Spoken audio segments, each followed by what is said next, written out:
ஆசீர்வதிப்ப அந்த எழுந்திருந்து. அப்போஸ்தலர் புத்தகம் 4ஆம் அதிகாரம், அப்போஸ்தலர் புத்தகம் 4ஆம் அதிகாரம் 33ஆம் வசனம். ஏற்கனவே வாசித்த பகுதி. அப்போஸ்தலர் 4ஆம் அதிகாரம் 33ஆம் வசனம். எல்லாருமே சேர்ந்து வாசிக்க போறோம். தேவனுடைய வார்த்தையை வாசிக்கும் போது எல்லாருமே சேர்ந்து வாசிங்க. ஏன்னு சொன்னால் ஆண்டுடைய வார்த்தை ஜீவனும் வல்லமை உள்ளது. ஆமென். வாசிப்போமா? கர்த்தராகிய இயேசுவின் உயிர்த்தெழுதலை குறித்து அப்போஸ்தலர்கள் மிகுந்த பலமாய் சாட்சி கொடுத்தார்கள். அவர்கள் எல்லார் மேலும் பூரண கிருபை உண்டாயிருந்தது. ஆமென். கர்த்தர் நல்லவர். இங்கே ஒரு அருமையான ஒரு வார்த்தை இந்த நாளும் ஆண்டவர் நமக்கு கொடுத்துக்கிறார். இங்கே நாங்கள் வாசிக்க கேட்டோம். அங்கே தேவனுடைய ஊழியக்காரர், அதாவது அப்போஸ்தலர்கள் அங்கே என்ன செய்தார்கள் சொன்னால் இயேசு கிறிஸ்துவுடைய உயிர்த்தெழுதலை குறித்து பலமாய் சாட்சி கொடுத்தார்கள். ஹல்லேலூயா. நம்முடைய ஆண்டவராய் இயேசு கிறிஸ்து இந்த பூமியில பிறந்தார். பூமியில் எங்களுக்காக 3.5 வருஷம் அங்கே தேவனுடைய ஊழியத்தை செய்தார். 33 வருஷம் உயிரோடு வாழ்ந்தார். அங்கே பூமியிலே தன்னுடைய ஊழியத்தை நிறைவேற்றி பிதாவுடைய சித்தத்தை செய்து முடித்து அங்கே ஏற்ற வேளையிலே என்ன செய்தார்? தன்னை அங்கே தேவனுடைய கரத்தில் ஒப்பு கொடுத்து எங்களுக்காக மரித்து உயிர் திறந்தது ஒரு கட்டு கதை அல்ல. ஹல்லேலூயா. உலகத்திலே அநேக சம்பவங்கள், அநேக காரியங்கள் அங்கே எழுதப்பட்டிருக்கிறது. ஆனால் உலகமெங்கும் கொண்டாடப்படுகிறது, உலகமெங்கும் மாற்றப்படாத ஒரு காரியம் சொன்னால் கிறிஸ்துவுடைய பிறப்பு, கிறிஸ்துவுடைய உயிர்த்தெழுதல். ஹல்லேலூயா. இந்த நாட்கள் உலகமெங்கும் கொண்டாடி கொண்டிருக்கிறார்கள். ஏன்னு சொன்னால் அது இந்த பூமியில தேவன் எங்களுக்காக செய்து முடித்த ஒரு காரியம். ஆகவே இன்று அநேகர் நினைக்கிறார்கள் சொன்னால் இயேசு கிறிஸ்து உயிர்த்தெழவில்லை, இயேசு கிறிஸ்து இந்த பூமியில வந்து மரிக்கவில்லை, இப்படியாக அநேக கட்டுக்கதைகள் உண்டு. ஆனால் இங்கே வேதத்திலே வாசிக்கிறோம், இங்கே கர்த்தராகிய இயேசு கிறிஸ்துவின் உயிர்த்தெழுதலை குறித்து அப்போஸ்தலர்கள் என்ன செய்தார்கள்? மிகுந்த பலமாய் சாட்சி கொடுத்தார்கள். ஹல்லேலூயா. இப்ப சாட்சி என்றா என்ன? கண்ணார கண்ட காரியம். நான் இந்த காரியத்தை கண்டேன், நான் இந்த காரியத்தை கண்டேன். கிறிஸ்து இயேசு உயிர்த்தெழுந்ததை அவள் கண்டபடியினாலே அவர்கள் வேதம் சொல்றது அவர்கள் பலமாய் சாட்சியை கொடுத்தார்கள். இந்த நாட்களிலே தேவனுடைய பிள்ளைய நாங்கள் ஆண்டவர் நம் மத்தியில இருக்கிறாண்டு பரிபூர்ணமாய் விசுவாசித்தால்தான் நாங்கள் எங்களுடைய ஓட்டத்தை தொடர்ந்து நாங்கள் ஓட முடியும். ஹல்லேலூயா. நம்முடைய தேவன் எனக்குள்ளே ஜீவிக்கிறார், நம்முடைய தேவன் நம் மத்தியிலே இருக்கிறார். அவர் ஜீவன் உள்ளவர், அவர் எனக்கு உதவி செய்ய வல்லவர், என்னை ரட்சித்தவர், என்னை முடிவு பரியந்தம் என்னை நடத்த போதுமானவராக இருக்கிறார். எந்த சூழ்நிலையிலும் அவர் என்னை கைவிட மாட்டாண்டு நாங்கள் நம்ப வேண்டுமா இருந்தால் அவருடைய உயிர்த்தெழுதலை நாங்கள் பரிபூர்ணமாய் விசுவாசிக்க வேண்டும். ஹல்லேலூயா. அன்றைக்கு வேளையில் நான் கூட கேள்விப்பட்டிருக்கேன், துன்பங்கள் வரும்போது, பாடுகள் வரும்போது, உபத்திரவங்கள் வரும்போது, மனுஷங்களை கைவிடும் போது இங்கே அநேகர் கேட்பது உண்டு, ஆண்டவர் நீ உயிரோடு இருக்கிறீரா? கேட்குறீங்களா? சிலர் கேட்பாங்க, இந்த ஆண்டவருக்கு கண்ணே இல்லையா? ஆண்டவருக்கு காது இல்லையா? அவர் உயிரோடு தான் ஏன் இப்படி நான் நடக்க வேண்டும்? இந்த கேள்வி கேட்கவே கூடாது. நம்முடைய தேவன் என்றும் ஜீவிக்கிறவராயிருக்கிறார். வேதம் சொல்லுகிறது, அங்கே வெளிப்படுத்தல வாசிக்கிறோம், மரித்தேன் ஆனாலும் இதோ சதா காலங்களும் உயிரோடு இருக்கிறேன். ஹல்லேலூயா. ஆண்டவர் என்ன சொல்றாரு? மரித்தது உண்மை, ஆனா உயிர்த்தெழுந்தது உண்மையிலும் உண்மை. ஹல்லேலூயா.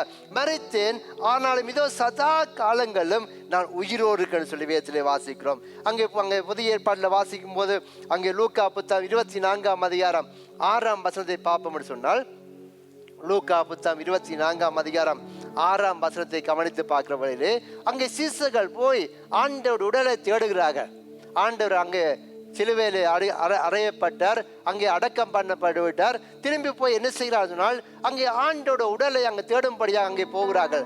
அங்கே போன வேளையிலே அவர்களுக்கு கிடைத்த ஒரு நற்செய்தி என்னன்னு சொன்னால், அவர் இங்கே இல்லை, அவர் உயிர் தெழுந்தார். கரங்களை தட்டி ஒரு இயேசுவுக்கு நன்றி சொல்லுவோமா? ஹல்லேலூயா. அங்கே பார்க்கிறோம், ஒரு மனிதனை அடக்கம் பண்ண அந்த உடல் எங்கே இருக்கும்? அங்கே இருக்கும். அவர்களும் போய் பார்க்கிறார்கள், எங்கே இயேசுவோட உடல்? அப்பொழுது அங்கிருந்த தூதர்கள் என்ன சொல்றார்கள்?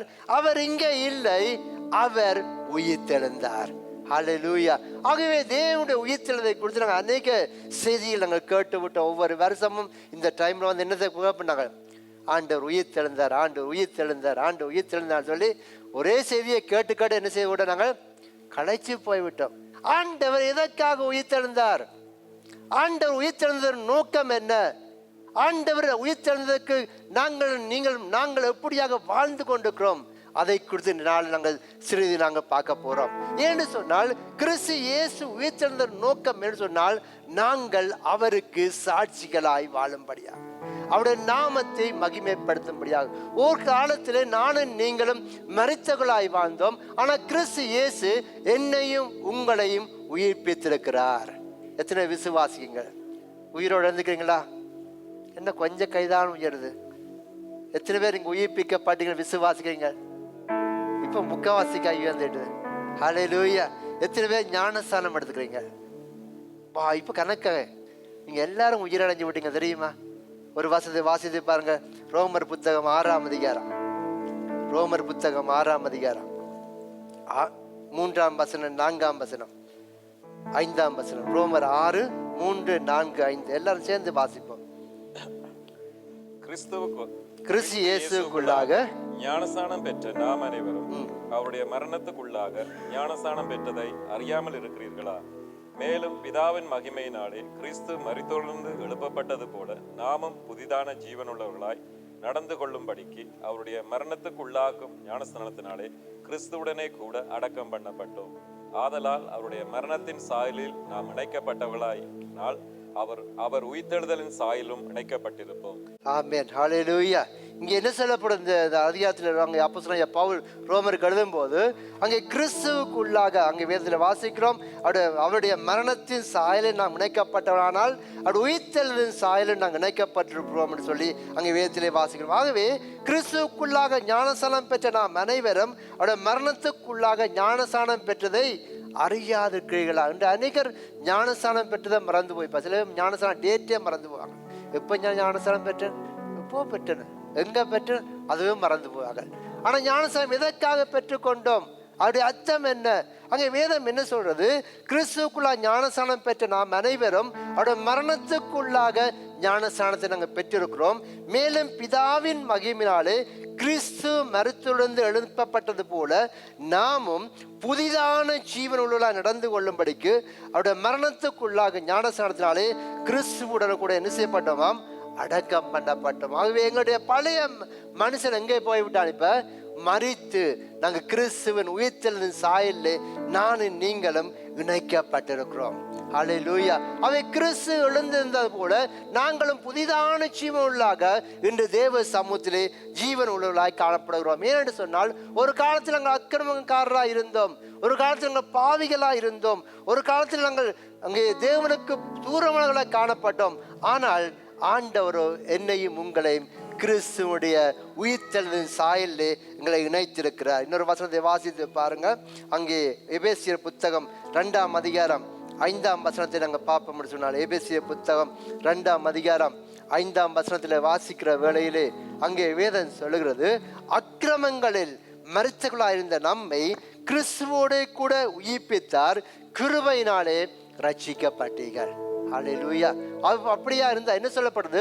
ஒரு காலத்துல மரித்து போயிருந்தோம், அக்கிரமக்காரராக இருந்தோம், தேவனுக்கு தூரமா இருந்தோம். ஆனால் இங்கே வேதத்தில் வாசிக்கும் போது எப்பொழுதும் நாங்கள் ஆண்டவராகிய இயேசு கிறிஸ்துவை சொந்த இரட்சகராக ஏற்றுக்கொண்டோமோ, அவருடைய வார்த்தையை ஏற்றுக்கொண்டு அவருடைய மரணம், அவருடைய அடக்கம், அவருடைய உயிர்த்தெழுதலை நாங்கள் விசுவாசித்து ஞானஸ்நானம் பெற்றோமோ, அந்த என்ன நடக்க சொன்னால் மரித்து போயிருந்த எங்களோட வாழ்க்கை கிறிஸ்துவோட கூட நாங்கள் என்ன செய்யப்பட்டது? உயிர் பெற்றது. ஹல்லேலூயா. வேதம் சொல்றது கிருபையினாலே ரட்சிக்கப்பட்டோம். ஆமென். அவை இந்த நாட்களில் தேவ பிள்ளையாகிய நாங்கள் ஆண்டவர் என்னையும் உங்களையும் உயிர்ப்பித்திருக்கிறார் என்பதை நாங்கள் பரிபூர்ணமாக விசுவாசிக்க வேண்டும். ஒரு காலத்தில் பாவத்திலே மரித்து போயிருந்தோம், அக்கிரமங்களில் மரித்து போயிருந்தோம், துர்ச்செயலாக காணப்பட்டோம், தேவனுக்கு தூரமாகலாம் இருந்தோம். ஆனால் எப்பொழுது ஆண்டவராகிய இயேசு கிறிஸ்துவை சொந்த இரட்சகராக ஏற்றுக்கொண்டோமோ அந்த நாளிலிருந்து கர்த்தர் என்னையும் உங்களையும் புதிய சிருஷ்டியாக மாற்றி இருக்கிறாரு. ஹல்லேலூயா. வேதம் சொல்லுகிறது, ஒரு மனுஷன் கிறிஸ்துவுக்குள்ள இருந்தால் எப்படி இருக்கானா? புதிய சிருஷ்டியா இருக்கலாம். பழையவனை எல்லாம் ஒளிந்து போயின, எல்லாம் புதிதாயின. ஹல்லேலூயா. ஆகவே கர்த்தருக்குள்ள வாழ்ற நாங்கள் உங்களோட வாழ்க்கையிலே ஆண்டவர் செய்த காரியம் என்று சொன்னால் மரித்த எங்களோட வாழ்க்கையை தேவன் உயிர்ப்பித்தார். ஹல்லேலூயா. ஆதாமுக்குள்ளாக எல்லாரும் மறிக்கிறது போல பிந்தின ஆதாமாய் இயேசு கிறிஸ்துக்குள்ளாக நானும் நீங்களும் உயிர்ப்பிக்கப்பட்டவளாய் இன்று நான் தேவ சமூகத்தில் வந்திருக்கிறோம். ஆகவே கர்த்தர் எங்களை உயிர்ப்பித்ததன் நோக்கம் என்னன்னு சொன்னால், எப்படியாக தேவன் நம்மை உயிர்ப்பித்தார் சொன்னால், தம்முடைய ஆவியை அனுப்பி என்னை உங்களை உயிர்ப்பித்திருக்கிறார். ஹல்லேலூயா. ஆண்டவராகிய இயேசுவை எப்படி ஆண்டவர் உயிர்ப்பித்தாராம்? அங்கே ஒரு வசனத்தை வாசிப்பாங்க. ரோமர் புத்தகத்திலே 8ஆம் அதிகாரம் 11ஆம் வசனத்தை நீங்க பார்ப்பீங்கன்னு சொன்னால், ரோமர் புத்தகம் 8ஆம் அதிகாரம் 11ஆம் வசனம் சொல்றது, அன்றியும் இயேசுவை மரித்தோரிலிருந்து எழுப்பினவருடைய ஆவி உங்களில் வாசமாயிருந்தால், கிறிஸ்துவை மரித்தோரிலிருந்து எழுப்பினவர் உங்களில் வாசமாயிருக்கிற தம்முடைய ஆவியினாலே சாவுக்கேதுவான உங்கள் சரீரங்களையும் உயிர்ப்பிப்பார். ஹல்லேலூயா. இங்கே ஆண்டவர் இயேசுவை எப்படி தேவன் எழுப்பினாராம்? அன்றியும் இயேசுவை மரித்தோரிலிருந்து எழுப்பினுடைய ஆவி உங்களில் வாசமாயிருந்தால், தேவனுடைய ஆவியானவர், ஹல்லேலூயா, கர்த்தருடைய ஆவியானவர் எங்கே, அங்கே என்ன உண்டு? விடுதலை உண்டு. நம்முடைய ஆண்டவர் நமக்குள்ளே வாசம் பண்ற ஆவியானவர் எப்படிப்பட்ட ஆவியானவர் சொன்னால், அவர் உயிர்ப்பிக்கிற ஆவியானவர். ஹல்லேலூயா. பக்கத்துல பார்த்து, எனக்குள்ள வாசம் பண்ற ஆவியானவர் உயிர்ப்பிக்கிற ஆவியானவர். ஹல்லேலூயா. இங்கே வேதத்தில் சொல்லப்படும், எப்படி சொல்லப்படுது?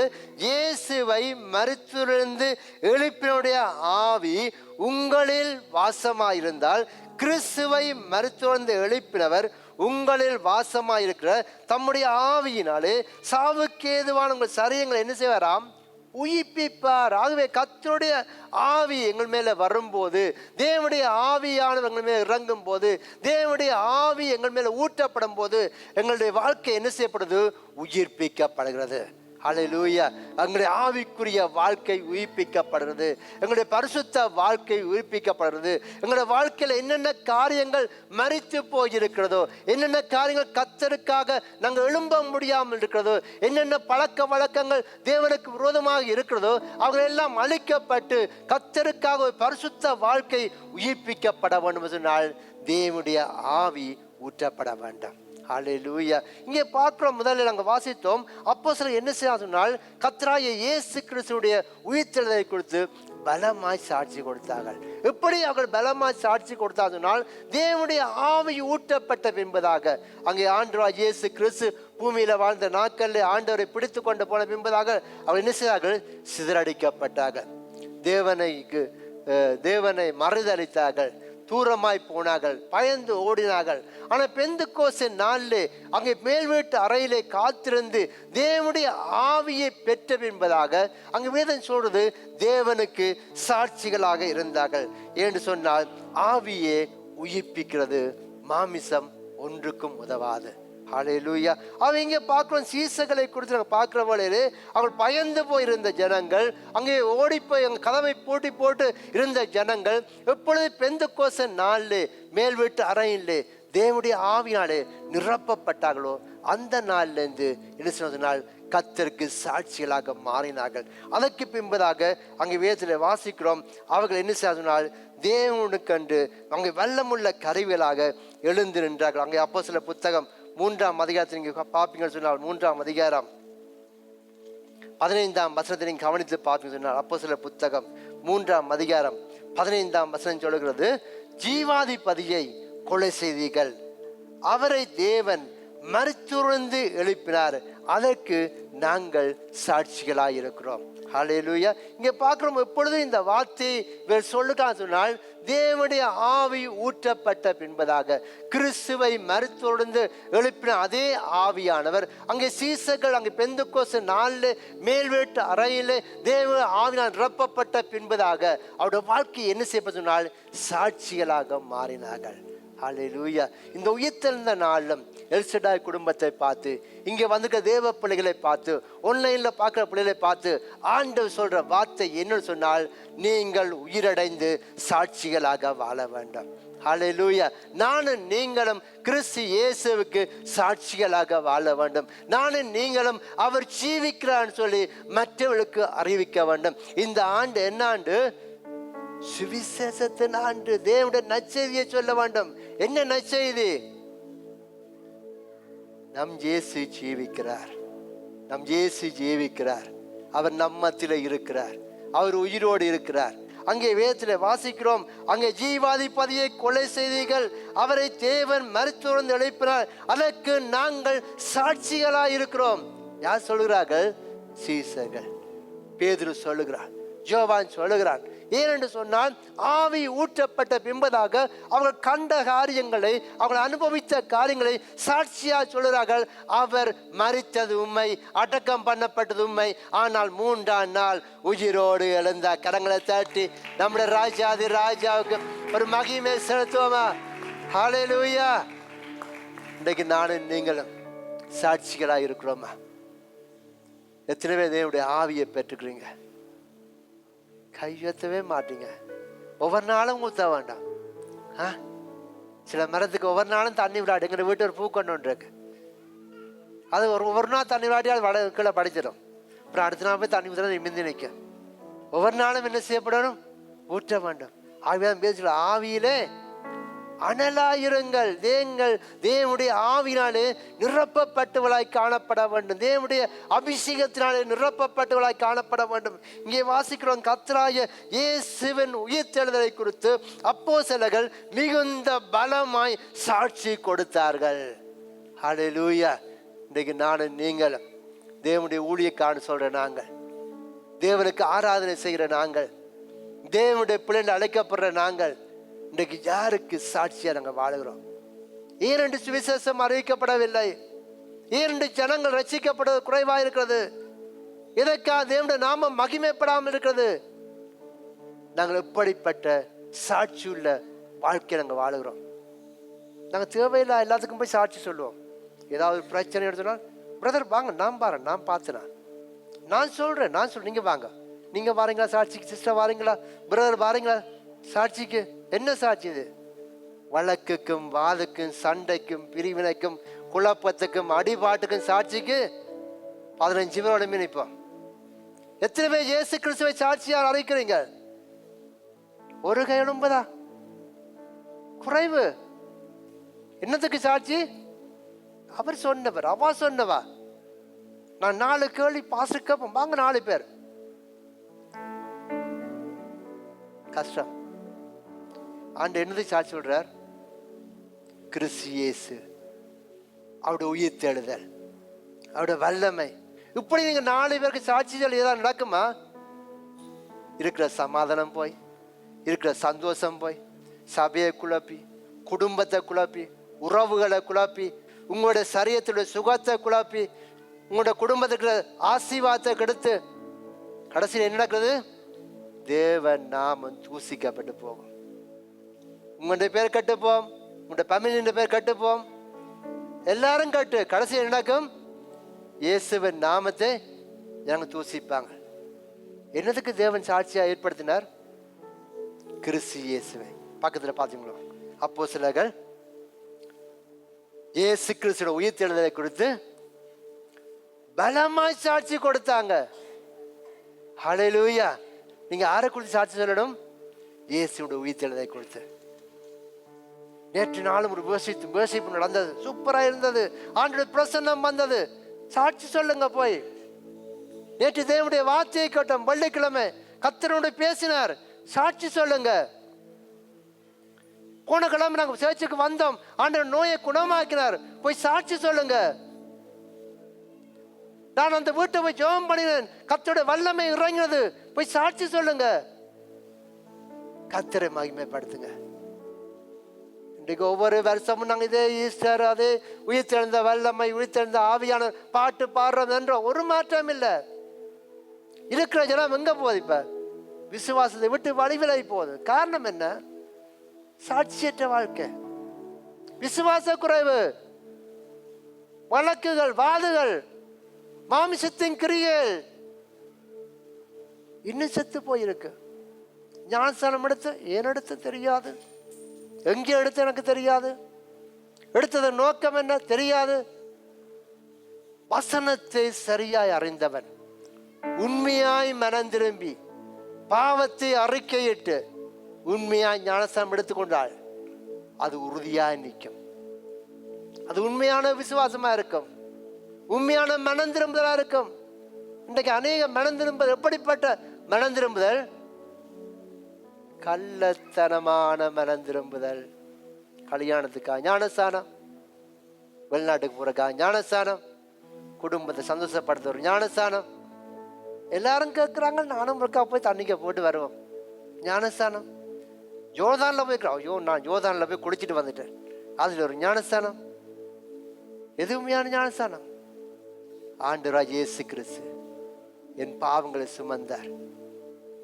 என் பாவங்கள் மன்னிக்கப்பட வேண்டும். நம்முடைய மரணத்தின் சாயலில் நான் இணைத்து கொள்ளப்பட வேண்டும். நான் அடக்கம் பண்ணப்பட வேண்டும். அவருடைய உயிர்த்தெழு சாயலில் இணைக்கப்பட வேண்டும். என் பாவங்கள் மன்னிக்கப்பட வேண்டும். எடுக்கிறோமா? எடுத்திருக்கிறோமா? அறியாம சேர்ந்தா இன்றைக்கு ஒப்பு கொடுத்து, ஆண்டவரே அந்த வார்த்தைக்கு நான் கீழ்ப்படின்னு சொல்லுங்க. இல்லாட்டி விளங்காம சேர்ந்தால் அதை ஆண்டவரே இனி இன்னொன்று ஞானஸ்தானம் தேவையில்லை, இன்னொருக்கா என்ன செய்ய தேவையில்லை, தண்ணியில போய் குதிக்க தேவையில்லை. ஒப்பு கொடுங்க. ஆண்டவரே என் பாவங்களை மன்னிங்க, உடைய உயிர்த்தெழுந்த வல்லம் எனக்குள்ளே கடந்து வரட்டும்.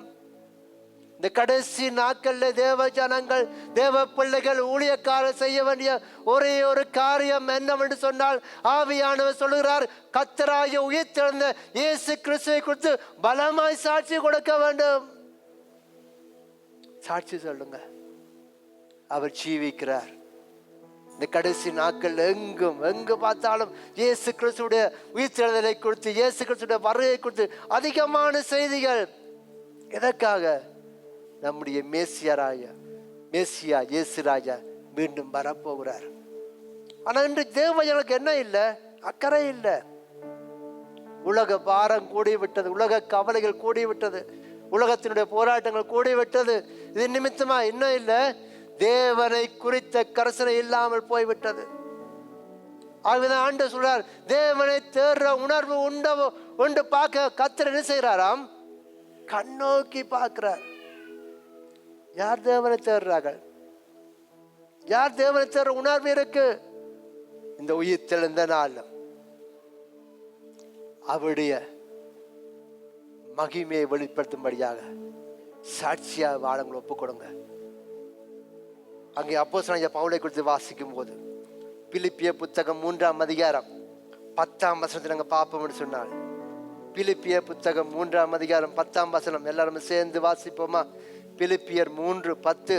இப்படி நான் அவரையும் அவருடைய உயிர்த்தெழுதலின் வல்லமையையும் அவருடைய பாடுகளின் ஐக்கியத்தையும் அறிகிறதுக்கும் அவருடைய மரணத்துக்கு ஒப்பான மரணத்துக்குள்ளாகி எப்படியாயினும் நாம் மரித்தோரிலிருந்து உயிரோடு இருந்திருப்பதற்கு தகுதியாகும்படிக்கு அவருக்காக எல்லாவற்றையும் நஷ்டம் என்று விட்டேன், குப்பையுமாக எண்ணுகிறேன். நான் அடைந்தாயிற்று அல்லாவிட்டால் அல்லது முற்றிலும் தேர்ந்தவனானேன் என்று எண்ணாமல், கிறிஸ்து இயேசுவினால் நான் எதற்காக பிடிக்கப்பட்டேனோ அதை நான் பிடித்து கொள்ளும்படி ஆசையாய் தொடருகிறேன். ஹல்லேலூயா. ஒரு தேவ மனிதனுடைய வார்த்தை, அவருடைய வாஞ்சை, அவருடைய எதிர்பார்ப்பு, அவருடைய தாகம் எல்லாம் என்னன்னு சொன்னால், நான் அவருடைய உயிர்த்தெழுந்த வல்லமை, அவருடைய பாடுகளுடைய ஐக்கியத்தை நான் அறிந்து கொள்ள வேண்டும். அவரை நான் இன்னும் அறியணும். அவருக்கு நான் சாட்சியாக வாழணும். அவர் எனக்கு வைத்திருக்க லக்கை நோக்கி நான் ஓடணும். அவருடைய பாதையை நான் நடக்கணும். அதற்காக நான் என்ன செய்கிறேன்னா, எல்லாவற்றையும் நஷ்டம் என்று விட்டேன், குப்பையுமாக எண்ணுகிறேன். காரணம் என்ன? அவனுக்கு தெரியும், இது ஒன்று நிரந்தரமானதல்ல. இது ஒன்றும் என்னோட என்ன செய்யப்படாது, கூட வராது. நான் இன்றைக்கு மறித்து போனால் நான் செய்த எல்லாம் என்னோட கூட வருமா? என்னோட பொருளும் வராது, என்னோட உடைமைகளும் வராது. நான் என்னதான் செய்தாலும் ஒன்றுமே வராது, குடும்பமும் வராது, ஒன்றும் வராது. என்ன வரும்? இயேசு மதம் தான் எங்களோட இருப்பார். அவர் மதம் எங்களோட கூட வருவார். அவர் மதம் தான் எங்களுக்கு நன்மை செய்வார். அவர் என்ன செய்கிறான்?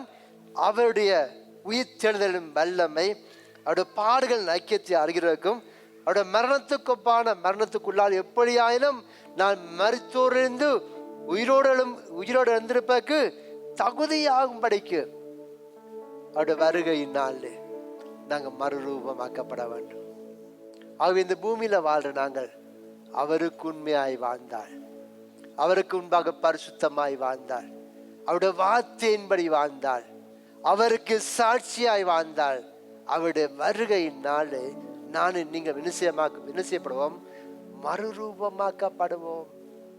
ஆகவே இந்த நாளும் ஆண்டோட எதிர்பார்ப்பெல்லாம் என்ன சொன்னால், நானும் நீங்களும் உயிர்த்தெழுந்த இயேசுவை சாட்சிகளாக அறிவிக்க வேண்டும். சீசர்கள் சாட்சியாக அறிவித்தார்கள், உலகத்தை கலக்கினார்கள், சபைகள் சிறப்பட்டது, ஜனங்கள் 3000 5000 பேர் அங்கே ரட்சிக்கப்பட்டார்கள், சபையிலே சேர்த்து கொள்ளப்பட்டார்கள். காரணம் சொன்னால் அவர்கள் சாட்சிகளாக உயிர்த்தெழுந்த இயேசுவை சாட்சிகளாக அறிவித்தார்கள். அப்பொழுது வேதம் சொல்றது, அவர்கள் எல்லார் மேலும் பூரண கிருபை உண்டாயிருந்தது. ஹல்லேலூயா! எத்தனை கிருபை வேணும்? பாட்டு மாத்திரம் பாடும், ஆண்டவரே கிருபை வேண்டுமே, கிருபை போதுமே, கிருபை இல்லாம நான் ஒன்றும் இல்லையே. கிருபை எல்லாருக்கும் வேணும். கிருபை எப்படி பெற்றுக்கொள்வது? அவருக்கு சாட்சியா வாழும் போது, அவருக்கு உண்மையாய் வாழும் போது, அவருடைய நாமத்தை மகிமைப்படுத்தும் போது. தேவனிடத்தில் இரக்கத்தை பெற்றுக்கொள்ள வேண்டுமா என்றால், தேவனிடத்தில் தயவை பெற்றுக்கொள்ள வேண்டுமானால், நானும் நீங்களும் தேவனுக்கு ஏற்ற பிள்ளைகளாய் நாங்கள் வாழ வேண்டும். எங்களுடைய குடும்பம், எங்களுடைய சபை, எங்கள் பிள்ளைகள், எங்களுடைய குடும்பம், எங்களுடைய உறவுகள் என்ன செய்ய வேண்டும்? தேவனுக்கு உண்மையாய் வாழும் போது என்ன வரும்? இரக்கம் தானாக வரும், கிருபை தானாக வரும். இங்கே அப்போஸ்தலரை குறித்து பார்க்கும்போது அவருக்கு உபத்திரவம் வந்தது, பாடுகள் வந்தது. சாட்சி சொல்லும்போது எப்படி இருந்தது? எல்லாரும் முன்னுக்கு கூப்பிட்டு வெல்கம் பண்ணி விட்டாங்களா? நீங்க சொல்லுங்க, நீங்க வாங்க, இங்க வாங்க, இயேசு குறித்து பிரசங்கிங்க, அந்த மேடையில் போய் பிரசங்கம் பண்ணுங்க. இப்போத்தைய மாதிரி இங்கே யூரோப் மாதிரி எல்லா இடமும் மேடையெல்லாம் கட்டி விட்டாங்களா? இல்லை. என்ன நடந்தது? சாட்சி சொன்னா அடி, சாட்சி சொன்னால் ஜெயில், சாட்சி சொன்னால் காவல், உபத்திரவம், பிரச்சனை. ஆனாலும் வேதம் சொல்றது அது சந்தோஷத்தோடு கூட. ஏன்னு சொன்னால் இந்த அடி, பாடுகள், உபத்திரம் ஒன்றும் நிரந்தரமானதல்ல. இது நிரந்தரமானதல்ல. ஆண்டவர் எதற்காக அழைத்தார்? ஆண்டு எதற்காக தெரிந்து கொண்டார்? ஆண்டு எதற்காக என்னை மீட்டுக் கொண்டார்? அவருக்கு சாட்சியாக வாழும்படியாக. இவர்களுடைய பாடுகள், இவருடைய பயமுறுத்தல்கள், இவருடைய துன்பங்களுக்கு நாங்கள் பயப்பட மாட்டோம். அங்கே வேதம் சொல்றது, அவர்கள் கிறிஸ்துவுடைய உயிர்த்தெழுதலை குறித்து மிகுந்த பலமாய் சாட்சி கொடுத்தார்கள். அவர்கள் எல்லார் மேலும் பூரண கிருபை உண்டாயிருந்தது. ஆண்டோட கிருபை வேணும்னு சொன்னால் மனுஷரை பார்க்காதீங்க, எதிர்ப்புகளை பார்க்காதீங்க, கர்த்தரை மாத்திரம் பார்த்து அவருக்கு சாட்சியில வாழுங்க, அவரை மகிமைப்படுத்துங்க. உங்களுடைய ஆவிக்குரிய வாழ்க்கையை பார்த்து மற்றவன் சாட்சி சொல்லணும். உங்களுடைய ஜெப வாழ்க்கையை பார்த்து மற்றவன் சாட்சி சொல்லணும். உங்களுடைய பிள்ளைகளுடைய ஜெபத்தை பார்த்து மற்றவன் சாட்சி சொல்லணும்.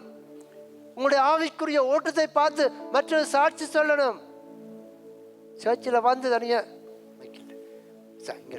ஒரு மைக் போட்டால் மாத்திரம் இதுக்கு பெரிய பிரயோஜனம் இல்லை.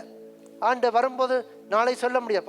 ஆண்டவரை பாருங்க, நான் மைக் போட்டிருக்கேன், என்ன எடுத்துக்கொள்ளுங்க, எடுப்பற ஆண்டவர். பிரயோஜனமே இல்லை. என்னதானம் போட்டாலும் பிரயோஜனமே இல்லை. சாட்சியா வாழ்றோமா? உண்மையா வாழ்றோமா? சர்ச்சில் நான் சொல்றேன், இங்க வந்து ஊழியம் இல்லை. இது பேர் என்ன? ஒரு ஆள் பாட்டு பாடுறார், ஒரு ஆள் ரம் அடிக்கிறார், ஒரு ஆள் கீபோர்டு அடிக்கிறார், ஒரு ஆள் வர்ஷிப் பண்றார். இதுக்கு பேர் என்ன?